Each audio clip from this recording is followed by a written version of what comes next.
আমরা মনে করি বা ওইখানে যেভাবে তথ্য উপাত্ত উপস্থাপন করা হয়েছে সেখানে র্যাব মনে করে যে এটা সম্পূর্ণভাবে ভিত্তিহীন। রাদার আমরা বলবো জনাব ইলিয়াস আলীকে যখন থেকে পাওয়া যাচ্ছিলেন না, তখন ওনার স্ত্রী যখন আমাদের কাছে এসেছেন, আমরা ওনার স্ত্রীকে সর্বোচ্চ আইনি সহযোগিতা দিয়েছি এবং উনি যেখানে যেখানে সন্দেহ পোষণ করেছেন যে ওনার স্বামী থাকার সম্ভাবনা রয়েছে। নিখোঁজ বিএনপি নেতা ইলিয়াস আলী গুমে র্যাব জড়িত। সুইডেন ভিত্তিক নেত্র নিউজের এই খবরকে ভিত্তিহীন বলছে র্যাব। অনুধাবন করেছি, জেনেছি যে ইলিয়াস আলী বেঁচে আছেন, তবে উনি তার অবস্থা অত্যন্ত আশঙ্কাজনক, অত্যন্ত গুরুতর। হঠাৎই জোরে সোরে আলোচনায় উঠে এসেছেন বিএনপির নিখোঁজ নেতা এবং বিএনপির সাবেক সিলেট জেলা বিএনপির সভাপতি ইলিয়াস আলী। প্রায় 11 বছর হয়ে গেল, দেখতে দেখতে প্রায় 11 বছর ইলিয়াস আলীর কোনো খোঁজ মেলেনি এবং ইলিয়াস আলী সম্পর্কে বিএনপির পক্ষ থেকে অভিযোগ যে তাকে গুম করা হয়েছে, তাকে গুম করে রাখা হয়েছে। এই অভিযোগের প্রেক্ষিতে হঠাৎ আলোচনায় চলে এসেছেন আবারও ইলিয়াস আলী।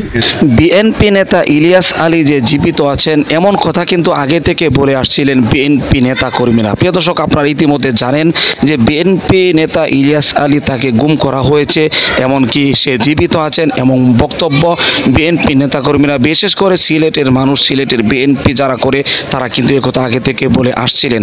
কিন্তু এই পরিশেষে যখন সাবেক প্রধানমন্ত্রী শেখ হাসিনার পতন হয়েছে, পদত্যাগ করেছে, এখন কিন্তু যারা গুম হয়েছিল আয়নাগর থেকে সহকারী নিয়ে এই ডিবি হারুনের কার্যালয়, সংসদ ভবন, যত জায়গায় গুম করার যত কেন্দ্রস্থল ছিল সে সব কেন্দ্রস্থল খোঁজা হয়েছে, কোথাও বিএনপি নেতা ইলিয়াস আলীকে পাওয়া যায়নি। তাহলে ইলিয়াস আলী কোথায় আছেন? আপনারা পূর্বের ভিডিওতে দেখেছেন, যেখানে তার ভাই সে নিজেই বলছে যে ইলিয়াস আলী বেঁচে আছেন, চিকিৎসাধীন অবস্থায় আছেন।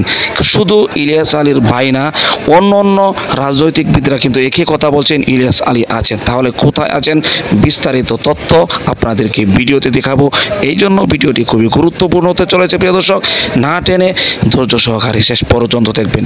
ছোট্ট একটি রিকোয়েস্ট থাকবে, আপনি যদি আমাদের চ্যানেলটিতে নতুন দর্শক হয়ে থাকেন অবশ্যই চ্যানেলটিকে সাবস্ক্রাইব করে পাশে থাকা বেল বাটনটি অন করে দিন। প্রিয় দর্শক, কথা না বাড়িয়ে আসুন আমরা মূল ভিডিওতে চলে যাই, তারপর সে বিষয়ে বিস্তারিত আলোচনা করব। নিখোঁজ বিএনপি নেতা ইলিয়াস আলী গুমে র্যাব জড়িত। সুইডেন ভিত্তিক নেত্র নিউজের এই খবরকে ভিত্তিহীন বলছে র্যাব। উল্টো ইলিয়াসের খোঁজে এই সংস্থাটি এখনও তৎপর আছে বলে জানালেন র্যাবের আইন ও গণমাধ্যম শাখার পরিচালক কমান্ডার খন্দকার আল মঈন। দুপুরে কারওয়ান বাজারে র্যাবের মিডিয়া সেন্টারে সাংবাদিকদের প্রশ্নের জবাবে এ নিয়ে আরও কথা বলেছেন খন্দকার মঈন। 2012 সালের 17 এপ্রিল রাজধানীর বনানী থেকে বিএনপি নেতা ইলিয়াস আলী ও তার ড্রাইভার সহ নিখোঁজ হন। বিএনপির পক্ষ থেকে অভিযোগ করা হয় আইনশৃঙ্খলা বাহিনী তুলে নিয়ে যায় তাদের। এরপর কেটে গেছে 10 বছর, এখনও হদিস নেই নিখোঁজ হওয়া ইলিয়াস আলী ও তার ড্রাইভারের। চলতি মাসের 17 এপ্রিল সুইডেন ভিত্তিক সংবাদ মাধ্যম নেত্র নিউজের এক রিপোর্টে বলা হয় ইলিয়াস আলীর নিখোঁজে সম্পৃক্ত ছিল র্যাব। আমাদের যত অভিযান আমরা সম্পূর্ণভাবে আইন মেনে আমরা অভিযান পরিচালনা করি। র্যাবের পক্ষ থেকে বৃহস্পতিবার বলা হয়েছে নেত্র নিউজের খবর ভিত্তিহীন। নেত্র নিউজে যেই খবরটি আপনারা বলেছেন, আমরা মনে করি বা ওইখানে যেভাবে তথ্য উপাত্ত উপস্থাপন করা হয়েছে সেখানে র্যাব মনে করে যে এটা সম্পূর্ণভাবে ভিত্তিহীন। এখনও ইলিয়াসের খোঁজে তৎপর রয়েছে র্যাব, জানায় সংস্থাটির মুখপাত্র। ইলিয়াস আলীর স্ত্রী বিভিন্ন সময় কিন্তু বলেছেন যে উনি র্যাবের কাছে যখনই এসেছেন আমরা ওনাকে সহযোগিতা দিয়েছি এবং যে সকল জায়গায় উনি মনে করেছেন যে ওনার স্বামীকে পাওয়ার সম্ভাবনা রয়েছে আমরা ওনাকে সহযোগিতা করেছি এবং এখনও আমরা কিন্তু ওনাকে সহযোগিতা করছি। র্যাব জানায় ইলিয়াসের স্ত্রী বিএনপির চেয়ারপারসনের উপদেষ্টা তাহসিনা রশদিকে এখনও সর্বোচ্চ আইনি সহায়তা দিয়ে যাচ্ছে র্যাপিড অ্যাকশন ব্যাটালিয়ন। তথ্য প্রদান করেন, আমরা কিন্তু সেখানে যাচ্ছি। হঠাৎই জোরে সোরে আলোচনায় উঠে এসেছেন বিএনপির নিখোঁজ নেতা এবং বিএনপির সাবেক সিলেট জেলা বিএনপির সভাপতি ইলিয়াস আলী।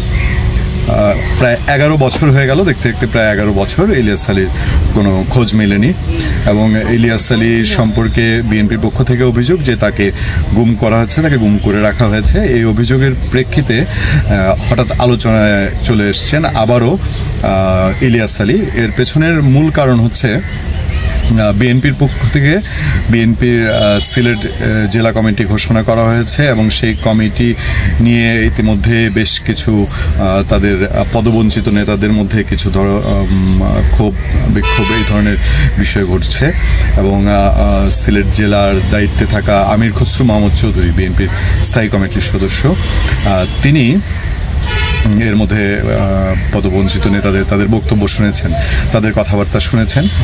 সেই প্রেক্ষাপটে ওই সিলেট জেলার যে নতুন কমিটি ঘোষণা করা হয়েছে সেই কমিটিতে 1 নম্বর সদস্য হিসেবে নাম যেটি আছে সেটি হচ্ছে ইলিয়াস আলীর। সিলেটের ওসমানীনগর এবং বিশ্বনাথ যে আসন সেই আসনের সাবেক সংসদ সদস্য এবং সিলেটের ওই আসনের রাজনীতিতে বিএনপির বলা যায় যে একমাত্র কাণ্ডারি ইলিয়াস আলী। তিনি এই 11 বছর ধরে না থাকলেও বিএনপির এর মধ্যে যে দুবারই এর আগেও যে দুবার কমিটি ঘোষণা করা হয়েছে এই দুবারই সেই কমিটিতে আপনার ইলিয়াস আলীকে 1 নম্বর সদস্য হিসেবে রাখা হয়েছে এবং সেই 1 নম্বর সদস্য হিসেবে রাখার পেছনে যে কারণটি জানা যায় বা যে কারণটি বিএনপির পক্ষ থেকে ধারণা করা হয় সেটা হলো যে ইলিয়াস আলী মূলত তাদের মধ্যে একটা ইমোশন, ওখানে স্থানীয় বিএনপি নেতাকর্মী সহ সিলেট জেলার সমস্ত নেতাকর্মীর মধ্যেই তার একটা ইমোশন রয়েছে। সেই ইমোশনটিকে ধরে রাখার জন্যেই বিএনপি ইলিয়াস আলীর কোনো খোঁজ না থাকলেও তার নামটি সবসময় কমিটিতে 1 নম্বর সদস্য হিসেবে রাখছেন এবং এটি তার প্রতি দলের একরকম শ্রদ্ধা বা দলের নেতাকর্মীদের যে ভালোবাসা সেটার একটা প্রকাশ। এবং বিএনপি এর মধ্যে নানানভাবে, বিশেষ করে ইলিয়াস আলীর পরিবার নানানভাবে ইলিয়াস আলীর খোঁজে দেশে এবং বিদেশে এবং কূটনীতিকদের কাছে, বিশেষ করে ইলিয়াস আলীর মেয়ে সে নানানভাবে ইমোশনালি তার বাবার খোঁজের জন্য নানানভাবে চেষ্টা করেছে এবং তারা এখনও চেষ্টা করে যাচ্ছে এবং তাদের সেই একই জায়গায় অভিযোগ। এর মধ্যে বেশ কয়েকবার বিভিন্ন কিছু আলোচনা উঠেছে, কখনো কখনো এরকম গুঞ্জনও ছড়িয়ে পড়েছে যে ইলিয়াস আলীর খোঁজ মিলেছে, কিন্তু ফাইনালি আসলে তাকে আর খুঁজে পাওয়া যায়নি। প্রিয় দর্শক, আশা করি সম্পূর্ণ ভিডিওটি দেখলেন। ভিডিও দেখে অবশ্যই বুঝতে পেরেছেন যে বিএনপি নেতা ইলিয়াস আলী সে বিএনপির একজন যোগ্য, এমনকি দাপটশালী নেতা, এমনকি একজন রাজনৈতিকবিদ ছিলেন ইলিয়াস আলী। সেই তার দাপট আপনারা দেখেছেন পূর্বে। যদি কেউ না দেখে থাকেন আপনাদের কাছে অনুরোধ করব আপনারা ইলিয়াস আলীর পূর্বের যে ভিডিও আছে সে সমস্ত ভিডিও থেকে অবশ্যই বুঝতে পারবেন যে ইলিয়াস আলী বাংলাদেশের বিএনপির পক্ষ থেকে একজন নেতা ছিলেন, এমনকি কেমন নেতা ছিলেন, কেমন দাপটি নেতা ছিলেন। প্রিয় দর্শক, ইলিয়াস আলী কোথায় আছে এ বিষয়ে কিন্তু এখনো পর্যন্ত স্পষ্ট হচ্ছে না। আপনারা ভিডিওতে দেখেছেন, সবাই মনে করছে, এমনকি কেউ ধারণা করছে, নির্ভরযোগ্য সূত্রে অনেকে বলছে, কিন্তু কোথায় আছে সরাসরি ইলিয়াস আলীকে এখনো পর্যন্ত দেখা যায়নি। অবশ্যই ভিডিওতে আপনারা দেখেছেন প্রিয় দর্শক। তবে তার ফ্যামিলি, তার পরিবার, তার স্ত্রী এখনো সে আশায় আছেন যে ইলিয়াস আলী তার পরিবারে ফিরে আসবে। এমনকি ইলিয়াস আলীর মাও সে তার এই প্রত্যাশা আশা রয়েছে যে ইলিয়াস আলী ফিরে আসবে। এখনো পর্যন্ত আশায় তারা বুক ভরা আশা নিয়ে অপেক্ষা করছেন ইলিয়াস আলীর জন্য, কবে সেই ইলিয়াস আলী তাদের পরিবারে ফিরে আসবে। প্রিয় দর্শক, আশা করি বিস্তারিত ভিডিওটি দেখেছেন।